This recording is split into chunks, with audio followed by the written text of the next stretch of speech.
Police പരാതി കൊടുക്കുന്നു, മകനെ കാണുന്നില്ല. റെയിൽവേ കാരിത്താസ് ഹോസ്പിറ്റലിൻ്റെ അടുത്ത് റെയിൽവേ ട്രാക്കിൽ അദ്ദേഹത്തെ കാണുന്നു, ട്രാക്കിൻ്റെ സൈഡിൽ. ആ CBI അന്വേഷണത്തിന് ഉത്തരവിറക്കി 2 മാസമായിട്ടേ ഉള്ളൂ. അപ്പോഴാണ് ആ കേസ് നടത്തിയ, ആ കേസിന് വേണ്ടി നിയമ പോരാട്ടം നടത്തിയ മാതാപിതാക്കളെ ഇന്ന് കൊല്ലപ്പെട്ടതായി കാണുന്നു. ഹലോ ഫ്രണ്ട്സ്, എല്ലാവർക്കും നമസ്കാരം. 2025 തുടങ്ങിയ അന്ന് തൊട്ട് തുടങ്ങിയതാണ് കൊലപാതകങ്ങളും അതോടൊപ്പം തന്നെ ആത്മഹത്യകളും, എന്തിനേറെ പറയുന്നു കൂട്ട കൊലപാതകങ്ങൾ വരെയാണ് നമ്മൾ കേട്ടുകൊണ്ടിരിക്കുന്നത്. ഇതിലേറ്റവും കൂടുതൽ നമ്മളെ ഞെട്ടിപ്പിച്ച ഒരു സംഭവമാണ് ഈ പറയുന്ന അഫാന്റെ ആ ഒരു കൂട്ടക്കൊല. ഈ അഫാൻ എന്ന് പറയുന്ന 23 വയസ്സുള്ള പയ്യൻ അവന്റെ കുടുംബത്തിലുള്ളതും അവൻ സ്നേഹിച്ചുകൊണ്ടിരുന്നതുമായിട്ടുള്ളവരെ എല്ലാം തീർത്തു. 5 എണ്ണത്തിനെ തീർത്തത്.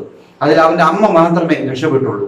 എന്നാൽ ഇന്ന് രാവിലെ നമ്മൾ കേൾക്കുന്ന ഒരു വാർത്ത, കോട്ടയത്ത് തിരുവാതിക്കൽ എന്ന് പറയുന്ന സ്ഥലത്ത് അവിടെ നടന്നൊരു കൂട്ടക്കൊല. അതും ആ ദമ്പതികളെയാണ്. വിജയകുമാർ എന്ന് പറയുന്ന ഒരാളെയും, ഒരു ബിസിനസ്മാനാണ്. ഇന്ദ്രപ്രസ്ഥം എന്ന് പറയുന്ന ഒരു പ്രശസ്ത ഒരു ഓഡിറ്റോറിയത്തിന്റെ ഓണറാണ്. അതുപോലെ തന്നെ അദ്ദേഹത്തിന് നിരവധി ബിസിനസ്സുകളും കാര്യങ്ങളും ഒക്കെ ഉണ്ട്. അദ്ദേഹത്തിന്റെ ഭാര്യ മീര, ഇവരെ 2 പേരെയാണ് തീർത്തിട്ടിരിക്കുന്നത്. അവരുടെ ദേഹത്തൊന്നും വസ്ത്രമില്ലായിരുന്നു. അങ്ങനെയാണ് അവരുടെ മൃതശരീരങ്ങൾ കണ്ടുകിട്ടിയത്. ഇതിൽ സംശയിക്കുന്നതെന്ന് പറഞ്ഞു കഴിഞ്ഞാൽ, അവരുടെ വീട്ടില് മുമ്പ് ജോലി ചെയ്തിരുന്ന അമിത് എന്ന് പറയുന്ന ഒരു ഇതര സംസ്ഥാന തൊഴിലാളി, അവനിലാണ് സംശയമുള്ളത്. കാരണം ഇവന് 8 മാസം മുമ്പ് അവിടെ ജോലിക്ക് വന്നവനാണ്. ജോലിക്ക് വന്നതിന് ശേഷം ഈ പറയുന്ന വിജയകുമാർ എന്ന് പറയുന്ന ഈ പുള്ളിക്കാരന്റെ ഫോൺ അടിച്ചു മാറ്റുകയും അതിൽ നിന്ന് കുറെ പൈസകൾ തട്ടിക്കുകയൊക്കെ ചെയ്ത ഒരു വ്യക്തിയാണ്. ഇവനെതിരെ കേസൊക്കെ കൊടുത്തിട്ടുണ്ട്. ഇവൻ ജയിലിലായിരുന്നു. ജയിലിൽ നിന്ന് ഇവൻ പുറത്തിറങ്ങി കഴിഞ്ഞപ്പോഴാണ് ഇങ്ങനെ ചെയ്തതെന്നൊക്കെയാണ് കാര്യങ്ങൾ വരുന്നത്. കാരണം ഇവന്റെ പേര് അവരുടെ ഭിത്തിയിൽ എഴുതി വെച്ചിട്ടുണ്ടായിരുന്നു. അത് മാത്രമല്ല ഇവന്റെ പ്ലാറ്റ്ഫോം ടിക്കറ്റും ഒക്കെ അവിടെ കിടപ്പുണ്ടായിരുന്നു.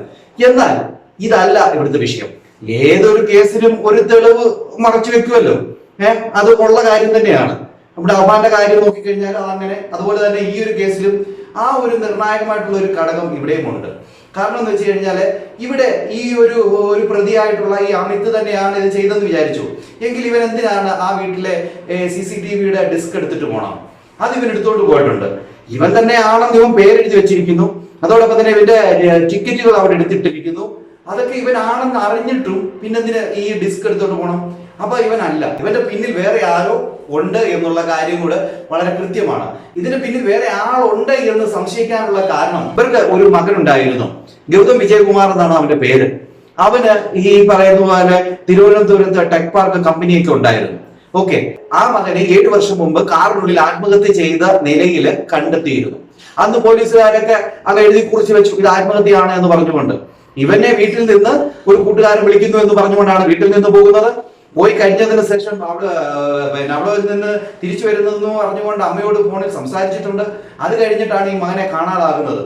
അങ്ങനെ പരിശോധിച്ച് ചെന്നപ്പോഴാണ് കാരിത്താസ് ഹോസ്പിറ്റലിന്റെ അടുത്ത് റെയിൽവേ ട്രാക്ക് ഉള്ളത്. ആ റെയിൽവേ ട്രാക്കിന്റെ അടുത്തായിട്ടാണ് ഈ ഒരു കാർ നിന്നിരുന്നത്. ആ കാറിന്റെ ഉള്ളിലാണ് ദേഹത്താകെ ഇങ്ങനെ ബ്ലേഡ് കൊണ്ട്, മൂർച്ചയുള്ള ആയുധം വെച്ച് വരിഞ്ഞിട്ടുള്ള മുറിവുകൾ ഉണ്ടായിരുന്നു. രക്തമൊക്കെ അവിടെ വാർന്നു പോയിട്ടുണ്ടായിരുന്നു. കത്തിയും വണ്ടിക്കുള്ളിൽ നിന്ന് കിട്ടി. അങ്ങനെ പോലീസ് ഒടുവിൽ അത് ആത്മഹത്യയാണ് എന്ന് സ്ഥിരീകരിച്ച് കേസ് ഡയറി അവിടെ അങ്ങോട്ട് പോസ് ചെയ്തപ്പോഴാണ് ഈ പറയുന്ന വിജയകുമാർ എന്ന് പറയുന്ന ആളും ഇവരുടെ ഭാര്യയായിട്ടുള്ള മീരയും ഈ കേസ് CBIക്ക് വിടണമെന്ന് പറഞ്ഞുകൊണ്ട് കുറച്ച് 2-3 മാസങ്ങളെ ആയിട്ടുള്ളൂ ഈ ഒരു കാര്യത്തിനായിട്ട് മുൻപന്തിയിൽ വന്നു. അങ്ങനെ ഈ ഒരു കേസ് കുത്തിപ്പൊക്കി വന്നപ്പോഴാണ് ഇവിടെ ഈ വിജയകുമാറിന്റെയും അതോടൊപ്പം തന്നെ മീരയുടെയും മരണം. അപ്പോൾ എല്ലാം കൂടെ അങ്ങോട്ട് കണക്ട് ആയിട്ടുണ്ടല്ലോ. ഈ പറയുന്ന മകനെ കൊന്ന കൊലപാതകിക്ക് തന്നെയായിരിക്കണം ഈ പറയുന്ന ഇവരെ കൊന്നിരിക്കുന്നത്. അപ്പോൾ എല്ലാം ഓക്കെയാണ്. അപ്പൊ ഇതിന്റെ അകത്ത് നമ്മൾ അറിയാത്ത, അല്ലെങ്കിൽ ഇവര് പോലും അറിയാത്ത ശത്രുക്കൾ ഇവരുടെ പിന്നാലെ ഉണ്ടായിരുന്നു. അതാണ് ഇവിടെ നമുക്ക് എടുത്തു പറയേണ്ടതായിട്ടുള്ളത്. ഇവിടെ ഈ പറയുന്ന അമിത് എന്ന് പറയുന്ന ഒരുത്തനെ മുന്നിൽ നിർത്തിക്കൊണ്ട് വേറെ ആരും കളിച്ചതാണ് എന്നാണ് തോന്നുന്നത്. ഇതിലെന്താണെന്നുള്ളതൊക്കെ പോലീസുകാർ പുറത്തുവിടും. പോലീസുകാർ പറയുന്നത് ഇതിനകത്ത് വ്യക്തി വൈരാഗ്യമുണ്ട് എന്ന രീതിയിലാണ് പോലീസ് പറഞ്ഞു വെക്കുന്നത്. ഈ ഒരു വിഷയത്തെ കുറിച്ച് ഒരു അഡ്വക്കേറ്റ് പറയുന്ന കാര്യങ്ങളാണ്. നിങ്ങൾ ആദ്യം ഒന്ന് കേട്ടു നോക്ക്. അത് വിജയകുമാർ പോലീസ് പരാതി കൊടുക്കുന്നു, മകനെ കാണുന്നില്ല. റെയിൽവേ കാരിത്താസ് ഹോസ്പിറ്റലിൻ്റെ അടുത്ത് റെയിൽവേ ട്രാക്കിൽ അദ്ദേഹത്തെ കാണുന്നു, ട്രാക്കിൻ്റെ സൈഡിൽ. ആ CBI അന്വേഷണത്തിന് ഉത്തരവിറക്കി 2 മാസമായിട്ടേ ഉള്ളൂ. അപ്പോഴാണ് ആ കേസ് നടത്തിയ, ആ കേസിന് വേണ്ടി നിയമ പോരാട്ടം നടത്തിയ മാതാപിതാക്കളെ ഇന്ന് കൊല്ലപ്പെട്ടതായി കാണുന്നു. പോലീസ് അന്വേഷണം പിഴച്ചത് കൊണ്ടാണ് കേരള ഹൈക്കോടതി CBI അന്വേഷണം വേണമെന്ന് പറഞ്ഞ് CBI അന്വേഷണത്തിന് ഉത്തരവിറക്കിയത്. കൊലപാതകമാണെന്നുള്ള ആശങ്ക അറിയിച്ചിരുന്നു. 2 കേസും പരസ്പരം ബന്ധപ്പെട്ട് കിടക്കുന്നതാണ്. അതെ, ഈ രണ്ട് കേസുകളും പരസ്പരം ബന്ധപ്പെട്ട് കിടക്കുന്ന ഒരു കേസ് തന്നെയാണ്. ഈ കാരിത്താസ് ഹോസ്പിറ്റലിന്റെ തൊട്ടടുത്ത് ഈ പറയുന്ന മകൻ കാറിനുള്ളിൽ ഇങ്ങനെ കിടന്നിട്ട് പോലും കേസ് ഒരു വിധേയനെ അങ്ങ് ഒതുക്കി തീർക്കുകയായിരുന്നു പോലീസാണ് ചെയ്തിരുന്നത്. ക്രൈംബ്രാഞ്ച് കേസ് നടത്തിയിട്ടും അതും അങ്ങനെ തന്നെ അങ്ങ് ഒതുക്കി തീർത്തു. എന്നാൽ ഈ ഒരു കേസ് CBI അന്വേഷിക്കണമെന്ന് ഈ വീട്ടുകാർ പറഞ്ഞ് 2 മാസമേ ആയുള്ളൂ. അന്നേരമാണ് ഈ ഒരു കൊലപാതകം ഇവിടെ നടക്കുന്നത്. അപ്പൊ ഇത് രണ്ടുമായിട്ട് കണക്ഷൻ ഉണ്ട് എന്നുള്ള കാര്യത്തിൽ ഒരു സംശയവുമില്ല. വ്യക്തി വൈരാഗ്യമാണ് ഇത്തരത്തിലുള്ള ഒരു കൊലപാതകത്തിലേക്ക് പോയതെന്ന് SP പറഞ്ഞു വെക്കുന്നു. അതിനുള്ള ചില സൂചനകളും പോലീസിന് ലഭിച്ചിട്ടുണ്ടെന്ന് പറയുന്നു. കൂടുതൽ വിവരങ്ങളൊന്നും തന്നെ പുറത്തുവിടാൻ പോലീസ് തയ്യാറായിട്ടില്ല. പക്ഷേ ഏറ്റവും പ്രധാനമായിട്ടുള്ള ഒരു കാര്യമെന്ന് പറയുന്നത് മുൻപ് ഇവിടെ ജോലി ചെയ്തിരുന്ന ഇതര സംസ്ഥാനക്കാരനായിട്ടുള്ള വ്യക്തിയെ കേന്ദ്രീകരിച്ച് തന്നെയാണ് ആ വ്യക്തിക്കുണ്ടാകാൻ സാധ്യതയുള്ള വൈരാഗ്യം. അതായത് ഇവിടെ ഒരു ദിവസം ഈ മരിച്ച വിജയകുമാറിന്റെ മൊബൈൽ ഫോൺ മോഷണം പോകുന്നു, അതിൽ നിന്നും പണം ട്രാൻസ്ഫർ ചെയ്തെടുക്കുന്നു എന്നതടക്കമുള്ള ഒരു കേസുണ്ടായിരുന്നു. ആ കേസിൽ ഈ വ്യക്തി അറസ്റ്റിലാകുന്ന ഒരു സാഹചര്യമുണ്ടായി. കഴിഞ്ഞ ദിവസമാണ് ആ വ്യക്തി റിമാൻഡിൽ നിന്നും പുറത്തിറങ്ങുന്നതും.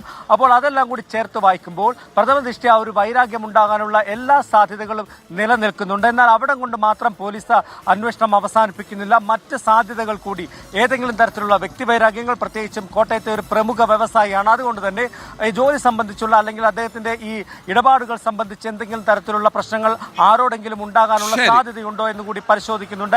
അതുകൊണ്ടാണ് വിജിലൻസ് സംഘത്തെ കൂടി വിളിച്ചു വരുത്തി സാമ്പത്തിക ഇടപാടുകൾ കൂടി പരിശോധിക്കാനുള്ള നീക്കത്തിലേക്ക് വന്നിരിക്കുന്നത്. അതോടൊപ്പം തന്നെയാണ് മകന്റെ മരണവുമായി ബന്ധപ്പെട്ടുള്ള സംശയങ്ങൾ കൂടി ഇപ്പോൾ ഉയർന്നു വരുന്നത്.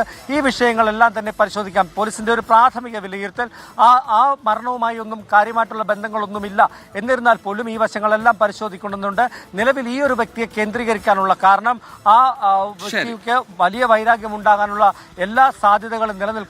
ഒപ്പം തന്നെ നേരത്തെ സൂചിപ്പിച്ച പോലെ ഈ ഭിത്തിയിൽ ഒരു പേരെഴുതി വെച്ചിരിക്കുന്ന അമിത് എന്നുള്ള ആ പേര്, അത് ആ വ്യക്തിയുടെ ഇതര സംസ്ഥാനക്കാരനായിട്ടുള്ള ആളുടെ പേര് തന്നെയാണ്. അതോടൊപ്പം തന്നെ ഈ മതിൽ ചാടിക്കടന്നാണ് ഈ കുറ്റകൃത്യം ചെയ്തിരിക്കുന്നത്. നേരത്തെ ആസൂത്രണം ചെയ്തതല്ല, ഒരു സാധാരണ രീതിയിൽ പ്രൊഫഷണൽ ആയിട്ട് ചെയ്യുന്ന രീതിയിലുള്ള ഒരു കൊലപാതകമല്ല, സ്വാഭാവികമായിട്ടുണ്ടായ ഒരു കൊലപാതകം എന്നുള്ള സംശയം പോലീസിനുണ്ട്.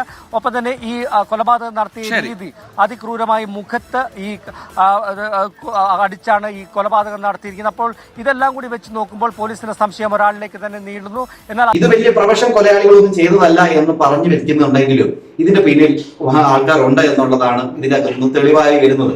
കാരണം ഈ അമിത് എന്ന് പറയുന്ന ഈ അന്യ സംസ്ഥാന തൊഴിലാളി ഇങ്ങനെയുള്ളവന്മാരെയൊക്കെ ഈ കേരളത്തിൽ കയറ്റിയതോടുകൂടി എല്ലാം ഒരു വിധം ആയിട്ടുണ്ട്. ഇവന്മാര് കുറച്ച് നല്ല കുഞ്ഞെന്നൊക്കെ പറഞ്ഞു വരും. പിന്നെ ഇവന്മാരുടെ ലോകമായി മാറിയിരിക്കുക. ഇപ്പൊ നമ്മുടെ കേരളം നോക്കിക്കഴിഞ്ഞാൽ ഇവന്മാർക്ക് എന്തോ ഒരു തീരെഴുതി കൊടുത്ത പോലെ ആയി മാറിയിരിക്കുക. ആർക്ക് അഭയം കൊടുക്കുന്നോ അവന്മാര് ഓരോരുത്തരെ തീർത്തോണ്ടിരിക്കുക. അവരുടെ ആ ഒരു വീടൊക്കെ കണ്ടു കഴിഞ്ഞാൽ രാജകൊട്ടാരം പോലെയുണ്ട് ഈ മരിച്ചുപോയവരുടെ വീട്. അവരെ എത്ര പേർക്ക് തൊഴിൽ കൊടുത്തോണ്ടിരുന്നതാ. അവരെ അങ്ങ് തീർത്തപ്പം സമാധാനമായല്ലോ. ഈ തെറ്റിയാണ് ഈ അമിത് എന്ന് പറയുന്നവനാണ് എങ്കിൽ ഇവൻ അവരുടെ ഫോൺ അടിച്ചു മാറ്റിയിട്ട് അതിൽ നിന്നും പൈസ അടിച്ചു മാറ്റുകയൊക്കെ ചെയ്തവനാണ്. ഇവനെതിരെ കേസ് കൊടുത്തതാണ്. എന്നിട്ട് ഇവന് വെളിയിൽ ഇറങ്ങിയപ്പോഴാണ് ഇവൻ ചെയ്തതെന്ന് ഇവന്റെ ഒരു പേരൊക്കെ അവിടെ എഴുതി വെച്ചിട്ടുണ്ട്. എന്നാൽ ഇതൊന്നുമല്ല ഇവിടുത്തെ ഒരു വലിയൊരു വിഷയമായിട്ട് വരുന്നത്. ഇവിടെ ഇവരുടെ മകന്റെ മരണവും ഇതുമായിട്ട് നല്ല രീതിയിൽ കണക്ഷനുണ്ട്. ഇവിടെ ഈ അമിത് എന്ന് പറയുന്ന ഒരു പേര് ഈ കൊലയാളി യൂസ് ചെയ്തിട്ട് കേസിനെ വഴിതെറ്റിച്ച് വിടാൻ വേണ്ടി ചെയ്ത കാര്യമായിട്ടാണ് എനിക്ക് തോന്നുന്നത്. കാരണം ഇതിന്റെ അകത്ത് അവരുടെ വീട് വലിയ വീടാണ്, അവിടെ കുറെ CCTV കാര്യങ്ങളൊക്കെ ഉണ്ട്. അതോടൊപ്പം തന്നെ നായ ഉണ്ടായിരുന്നു, നായയെ മയക്കി കടത്തിയതാണ്. പിന്നെ ഇവര് എന്താണ് ചെയ്യുന്നത്, ഇവരുടെ താക്കോൽ എവിടെയാണ്, ഈ വീട്ടിൽ എങ്ങനെ കയറാം, ഇതിനെ കുറിച്ചൊക്കെ വളരെ കൃത്യമായി അറിയുന്ന ഒരു കൊലയാളിയാണ് ഇത് ചെയ്തിരിക്കുന്നത്. അപ്പോൾ ഈ ഒരു അമിത് ആണെങ്കിൽ ഇവൻ എന്തിനാണ് ഈ CCTVയുടെ ഈ ഒരു ഡിസ്ക് എടുത്തുകൊണ്ട് പോകണം, എന്നിട്ട് ഇവന്റെ പേര് ഇവിടെ എഴുതി വെക്കണം, അതോടൊപ്പം തന്നെ ഇവന്റെ ആ ഒരു പ്ലാറ്റ്ഫോം ടിക്കറ്റ് ഒക്കെ എന്തിനും ഇവിടെ വിടണം. അപ്പൊ ഇതൊന്നുമല്ല, ഇവന്റെ പേര് ഇവിടെ എഴുതി വെച്ചിട്ട് ഈ കേസിനെ ഇങ്ങനെ അങ്ങോട്ട് വിടാനായിട്ടുള്ള ഒരു ലക്ഷണമായിട്ടാണ് തോന്നുന്നത്. എന്തായാലും ഇതിന് പിന്നിൽ വമ്പൻ ശക്തികൾ കളിക്കുന്നുണ്ട്. ഈ മകന്റെ ആ ഒരു കൊലയാളികൾ തന്നെ ആകാനാണ് സാധ്യത. പിന്നെ ഇവര് ഈ ബിസിനസ്സും കാര്യമായിട്ടൊക്കെ നടക്കുന്നത് കൊണ്ട് തന്നെ അതിന്റെ പിന്നിലും ഇതിന്റെ അകത്ത് ആൾക്കാരൊക്കെ ഉണ്ടാവുമല്ലോ, ശത്രുക്കൾ.